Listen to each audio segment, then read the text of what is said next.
you guys, it's Kristina, and today I'm going to be talking to you about food combining. And not just any food combining, but fully raw food combining.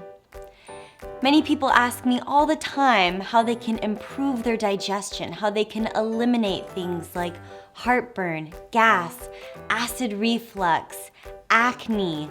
The list goes on. And proper food combining will help you with all of those things.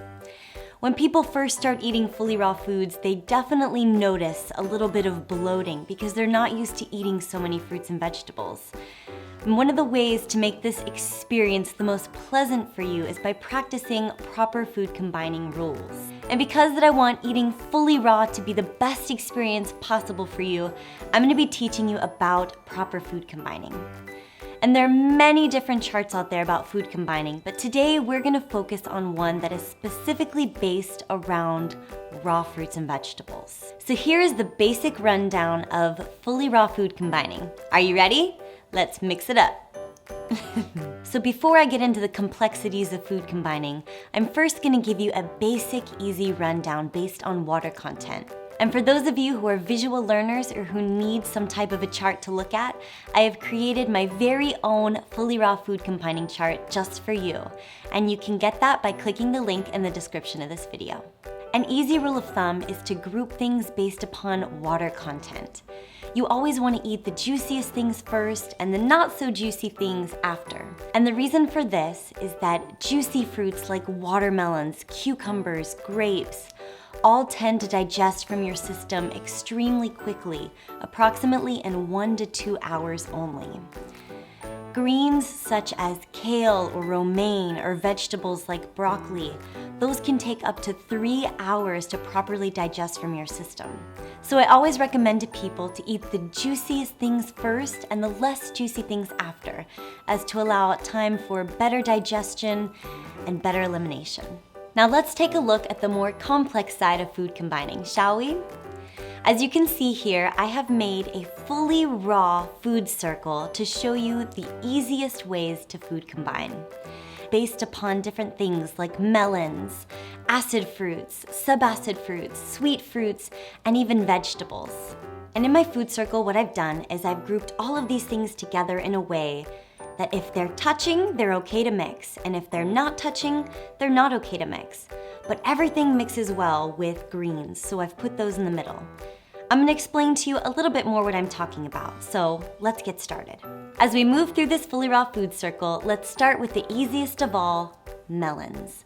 Melons are best eaten alone because they are the absolute juiciest fruits on the planet, and they digest very quickly, usually within the hour. So you always want to eat them alone, as to let all those yummy juices digest very quickly throughout your system. The next juiciest fruits are typically acid fruits, things like oranges or pineapples or tomatoes or grapefruits.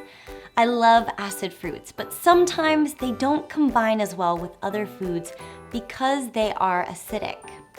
Acid fruits mix very well with their food group, with their other acid fruits, because they make juicy smoothies together.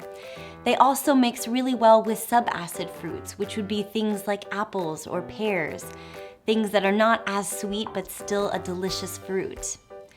Subacid fruits can also mix with things like nectarines or peaches, and sometimes even other very juicy things like cucumbers. Acid fruits also mix perfectly well with greens. If you're gonna eat them with a salad, definitely try and eat them before you get to your salad or mix them in. But never eat an acid fruit after you eat a salad, as to avoid acidic fermentation in your stomach. That will give you gas. The next group are subacid fruits. And subacid fruits are kind of the neutral group because they're not too acidic, but they're not too sweet. And this group of fruits typically include things like apples, pears, mangoes, grapes, blueberries, cherries. These things mix fabulously well with both sweet fruits and acid fruits, and they're definitely an amazing addition to any type of vegetable dish or salad. However, if you do want to eat them with greens, always eat them first, as to allow them enough time to digest properly so that they're not sitting on top of your greens and giving you a stomach ache.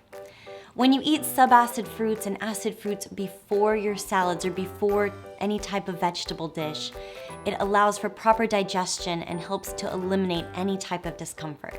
The next group of fruits are sweet fruits, and this is one of my absolute favorite groups because I love sweet fruits. Sweet fruits typically include things like bananas or dates or usually any type of tropical fruit. Sweet fruits are very low in water content, and because they're so sweet, they're usually higher in calorie.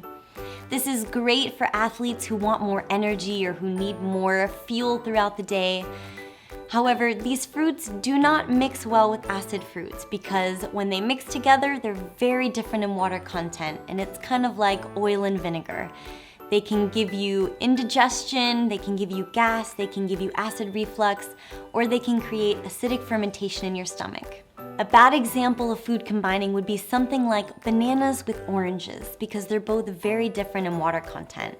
If I were to make a smoothie of these two things, you would see the bananas float to the top and oranges to the bottom. This is what happens in your stomach and can create acidic fermentation and even bad breath for you. For those who may eat a lot of sweet fruit and feel like they still want something juicy before or after, remember that you can mix subacid fruit with any sweet fruits. Either that or drink a lot of water before you eat these fruits to keep hydrated. For those of you who are trying to really improve your digestion and get it solid, try a mono meal. A mono meal is where you eat one fruit at a time for a full meal, and you eat enough of that fruit to feel satisfied, to get enough calories, and to feel super energetic. In my last video, the FullyRaw eating plan, I show you how to eat enough fruit to make mono meals out of it, and you can click that here. So let's talk about our vegetables. Our things like leafy greens, broccoli, maybe perhaps some herbs, or maybe even fats like avocados or nuts and seeds. All vegetables typically mix beautifully well in a salad together because they all have similar water contents. Vegetables or leafy greens typically mix very well with other fruits as long as those fruits are eaten before or if the fruits are mixed in properly well with the salad. You also want to be sure not to combine acid and sweet fruits in a salad together if you are going to do that. So if you're ever in a bind, think about this FullyRaw food circle, think about the different types of water content, or even print out the Venn diagram that I've made for you. That way, if you're out and about, you know exactly what you can and can't eat as to give yourself the best feeling of eating FullyRaw possible. So that's it. That's my basic rundown of FullyRaw food combining. If you guys have liked this video and if you found it to be helpful, please give it a thumbs up. And if you guys are participating in the 21-day FullyRaw challenge, please be sure to like this video, share it with your friends, and comment below so that we can all be here to support each other and to create an awesome community based around FullyRaw foods. All right, you guys, I am gonna go and enjoy some of this beautiful bounty, and I hope that you guys get to go and do the same as well. I am so grateful to have you here. I cannot express my appreciation for you enough. Sending you all my hugs and my love. Bye.